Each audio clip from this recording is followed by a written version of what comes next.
like one of the most famous case, maybe the Trump case.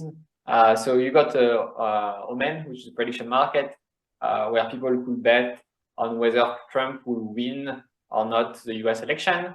And, like Trump, well, I'm already spoiling the result.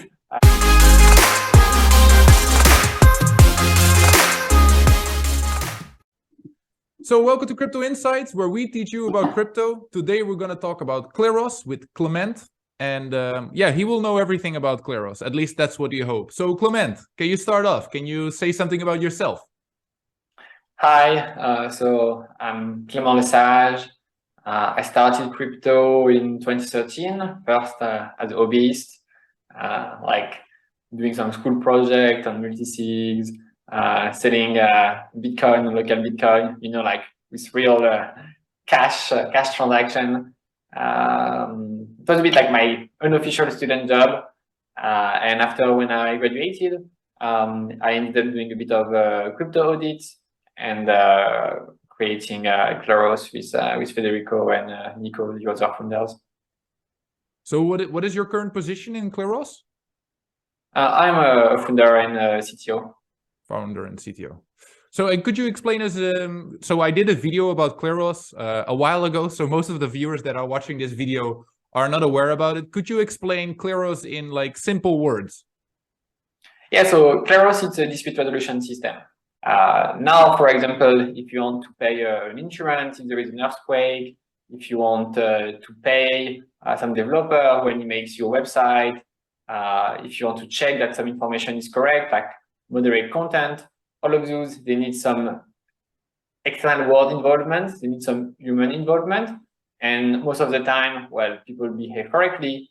But then if you have someone who, for example, want to be paid why he shouldn't, or want to post hate speech on a platform, for example, you need the way to solve the dispute. So you will have someone who will say, oh, this person should be paid. Someone will say this person should not be paid, and now you have a dispute. Or you will have someone who will say, oh, this content should be there, or this content doesn't follow the term and conditions, so it should be removed, and then you have a dispute. So Kleros, you can see it as a subjective oracle, which is going to solve dispute in the crypto space. Yeah. So basically, if I want to moderate my website, my Crypto and Taxes website, I hire a developer to do that. I don't think he did a great job, but that developer think he did a great job and he should get paid. Kleros could resolve that. Yeah, so the way you will do that is you will use an escrow. So what you will do, you will put the money in a contract, and if he does the job correctly, well, you can unlock the money for him. If he doesn't, but you think he did, now you have some money which is in a smart contract. And now you can create a dispute about where should those funds go. And depending on the Kleros ruling, the funds are going to move to him or are going to move to you.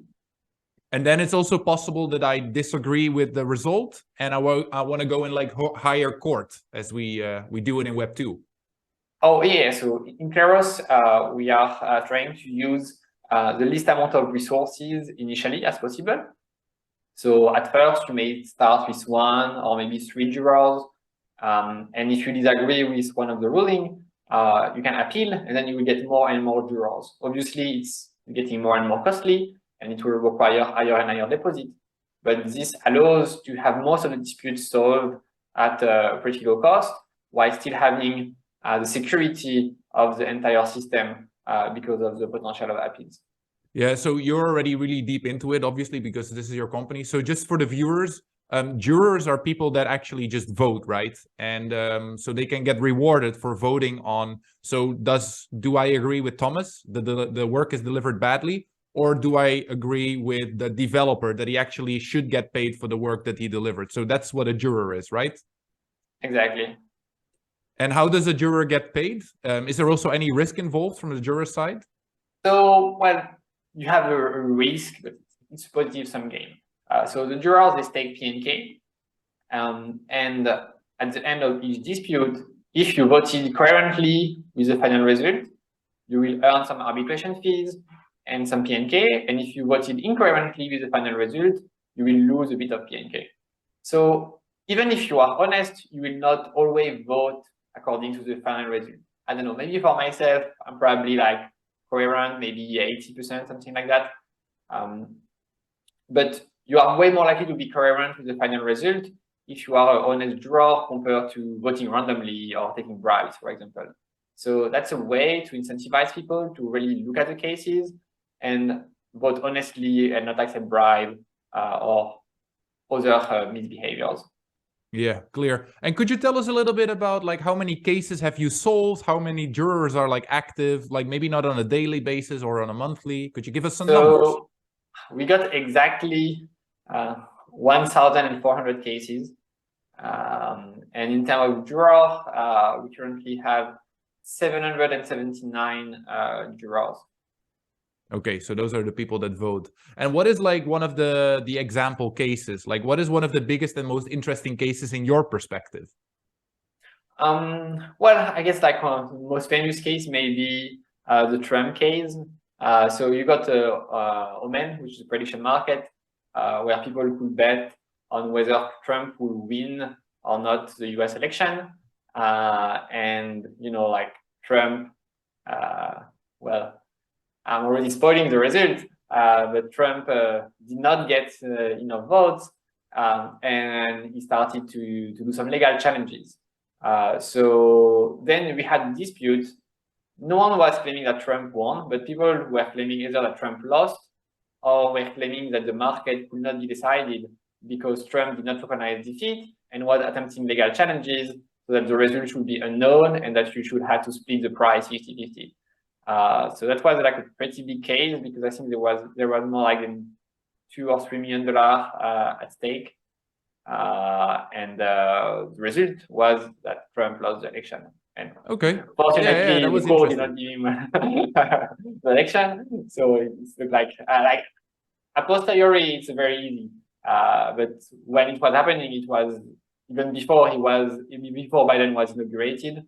Then regarding like a decentralized marketplace, so there's more and more marketplaces and actually protocols that start working that obviously all have their own disputes. Why would they choose to integrate Kleros instead of building like their own dispute system, as every platform currently in Web 2 has their own dispute system where customer service is looking after it? So why would they choose for Kleros instead of like building their own protocol? Well, I will not argue that all platforms in Web 2 have only their own system, because most of the platforms in Web 2 tend to be registered companies which are registered in a particular country. So ultimately, all those, they have a dispute system, which is basically the state court, you know. So it's not exactly that they are the final decision makers. Now in crypto, you know, it's very international, very anonymous. You can't have a state court most of the time. So you may still want to have an external court as a final security system for your platform. So that's one thing, like having an independent court, independent to your platform. The other thing is, well, you want to focus on your product. You probably don't want to spend like so much time trying to make a dispute resolution system. A bit like the same way you probably don't want to create your own chain when you make a new application. Like we saw that a lot, you know, like a few years, you got like large projects. Oh, well, I'm going to make my own chain. Okay, if you have very, very big like Binance, okay, that can work. But smaller chain did not get any traction, like AppChain did not get any traction. And then you also want to have the security of, like you want to mutualize the security. If you have your own dispute system, well, the security is only going to be like the value of the coin that are set up to protect your system. While if you are using Kleros and other projects are using Kleros, you are getting a larger system, like a bigger system, which is more secure compared to 50% attacks or bribe or similar attacks. Yeah, fair enough. So when I said like Web 2, I meant like Upwork and Fiverr, they have their own dispute system. But this, as you said, it's centralized. Like customer service will always protect Upwork or Fiverr. They will never protect the customer or the user like me. I was involved in one of those disputes, and I just really noticed how much we need a decentralized dispute system like Kleros. Then the next question is more or less, do you have any things on the roadmap? Like what is coming for Kleros? I mean, we are in the dark days of crypto. We are obviously in the bear market where actually the products get developed, right? Do you agree with me? Yeah, I think in some way, like you can see the real. It's not that you get more developed. It's more that you have less noise. So the ratio signal to noise is increasing, but it's not sure that you have more developed during the bear market. So we are working on B2, which is going to be on a rollup, and which will have more modularity, so that platform where integrating Kleros gets more option. Like for example, asking people to be registered human, proof of humanity, so that juror can only be drawn once, which will give you more diverse panel of jurors. Stuff like rank voting, because currently it just first past the post. So you cannot really do stuff like give the money to Alice, give the money to Bob, or split the money evenly. Because if you do that, you may end up into a weird situation where you may have like 3 people voting to give the money to Alice, 2 to split, and 2 to give to Bob, and the result would be give to Alice, why actually the consensus result will be to split. So in current system, it's not really suited for that. But then we have rank voting, where you can rank all the options. So if you are in favor of Alice, you're probably going to say Alice, split, and Bob. And this way, the winning answer would probably be split the money between Alice and Bob, which can give more moderate kind of rulings. And interoperability with other platforms.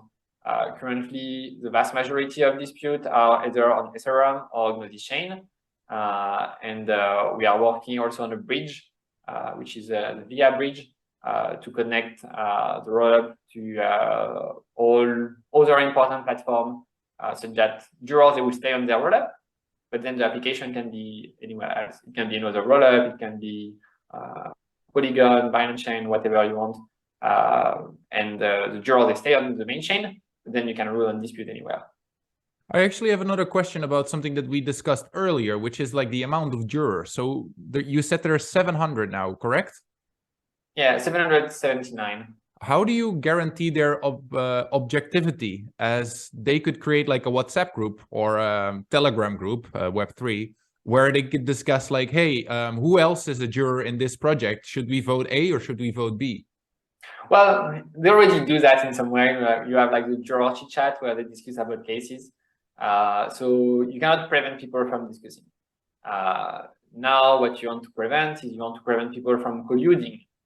Like you want to prevent them to say, oh, well, like if someone goes and say, oh, let's vote A because reason, like giving the reason, I think that's fair game. But now if you have a group of people who say, oh, let's vote B because if we are like here, we have the majority and then we're gonna steal some PNK and get all the reward from the other juror who are going to vote A, then that's a problem. So for that, you have this typing mechanism where you get more and more jurors. So even if maybe when you have like 3, 10, 30 jurors, you can probably manage to bribe them or collude with them. Now, if you get a higher number, that's starting to be way more difficult. And then you have this economic security. So jurors, they have to stake PNK. So if they break the system, like imagine the majority of the jurors are corrupted, and then they vote B while knowing that A is the actual answer, well, Kleros is going to be destroyed. You know, like people are not going to use Kleros anymore. If people don't use Kleros anymore, well, they will not get any arbitration fees. And if people don't get arbitration fees, well, PNK is worthless. Because why does PNK have some value? Because PNK is a utility token, which give you a flow of dispute, and the dispute give you a flow of cash if obviously you do your job properly. So the users would basically break their own future within Kleros. Yeah, they will break their own the value of their own token. So that's the reason why they shouldn't do that. And also, like they normally shouldn't even be able to get 50% of the token to go with an attacker. And if someone were to do that, we will have a fork. Like we will just say, okay, here all the PNK who did not vote on B, or the PNK who voted on A, now we are making a new Kleros, and then the market, if it's rational, they would use this Kleros instead of the corrupted one. Yeah, fair enough. Fair enough. Good answer. And so the last may have this happening even in cases where people are not malicious. Like, for example, for the Trump case, well, you know, like Kleros is pretty international. But now imagine if Trump, like if Kleros was only present in the US, you will probably have had a fork at this time, because it would have probably be like 55, 45, something like that. And you will have all the pro-Trump would be very convinced, well, Kleros is broken, it's ruled in favor of Biden, it's like corrupted by Democrats, and they will probably have forked and make their own Kleros. Internationally, pretty much everyone agrees that Biden won. So they would have been a small minority, so it didn't happen. But sometimes you may even get forks happening out of a legitimate belief of the participants. We haven't seen that yet, but I think we'll see that at some point. Okay, and the last question is, and one of them you actually already answered. So what is the type of category that you're personally interested in the near future? So you just discussed crypto insurances that I'm really passionate about as well, because everything around us is insured. Why is crypto insurance still so small? Is there any other category that you're really focused on that maybe also has an impact on Kleros? Yeah, so we'll have soul-bound tokens. I think it's going to be very important in the near future, because currently crypto is really like capitalistic and not human focused, which is okay because you have to start somewhere and it's easier to print money than to print people.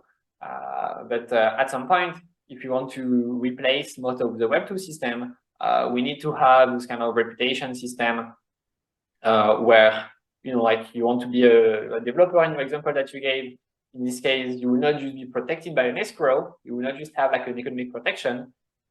You can also have a social protection, so that if I take some of your job and I don't do it, well, I will get some bad ratings. And obviously, you need some moderation for that. So you need a lot of moderation into assigning soul-bound tokens, in particular, like soul-bound tokens which are negative. For example, this person did not pay back his loan. So you don't want someone to just be able to give a bad token to someone. You need to have like a process to give bad tokens so that it cannot be abused. So that's one thing that I'm thinking.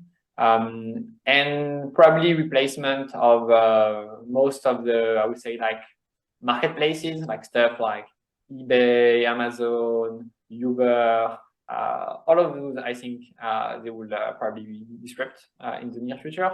Where can people find more about you? Like, are you active on Twitter, on Telegram, on LinkedIn, or what is your platform? Where can people find more about you? Yeah, Twitter and Telegram is probably going to be where I'm the most active. You know, it's on the phone, you know, when I'm in the transport, I would be browsing Twitter or Telegram. So yeah. I'll put the links below then. So I really want to thank you for this video, and well, I hope in the future that we can maybe pick it up, because I find the Kleros project in general very, very interesting, and I think if you really look at a high level, it's necessary. You can basically implement it in any single marketplace. So thanks again, and have a good weekend. Thank you. Have a good weekend too. Cheers. Bye bye.